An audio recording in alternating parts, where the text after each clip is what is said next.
በስመ አብ ወወልድ ወመንፈስ ቅዱስ አሐዱ አምላክ። ጥቅምት 26 በዚች ቀን ጌታችን ከመረጣቸውና በሽተኞችን ሁሉ ይፈውሱ ዘንድ አጋንንትንም ያወጡ ዘንድ ስልጣንን ከሰጣቸው ከ72ቱ አርድእት አንዱ ቅዱስ ሐዋርያ ጢሞና በሰማዕትነት አረፈ። ይህም ቅዱስ ጢሞና ሰማያዊ ሀብትን መለኮታዊ ኃይልን ገንዘብ አድርጎ በሽተኞችን ፈወሳቸው፣ አጋንንትን ተገዙለት።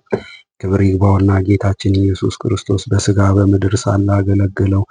ወደ ሰማይም ካረገ በኋላ ሐዋርያትን አገለገላቸው። በአምሳኛው ቀንም ጰራቅሊጦስ በወረደ ጊዜ የአጽናኝ መንፈስ ቅዱስን ጸጋ ከእርሳቸው ጋር ተቀበለም። ከዚህም በኋላ 7 ሆነው ከተቆጠሩት ዲያቆናት ጋር ሐዋርያት ሾሙት። እነርሱ መንፈስ ቅዱስን እውቀትንም የተመሉ እንደሆኑ የሐዋርያት ሥራ መጽሐፍ ምስክር ሆኗል። በዲቁና አገልግሎትም ጥቂት ካገለገለ በኋላ ብልቃ ከሚባል አገር በስተ ምዕራብ በሆነ ስብራ በሚባል አገር ላይ ኤጲስቆጶስነት ሾሙት። በውስጧም ክብር ይግባውና የጌታችን የኢየሱስ ክርስቶስን ሃይማኖት አስተማረ።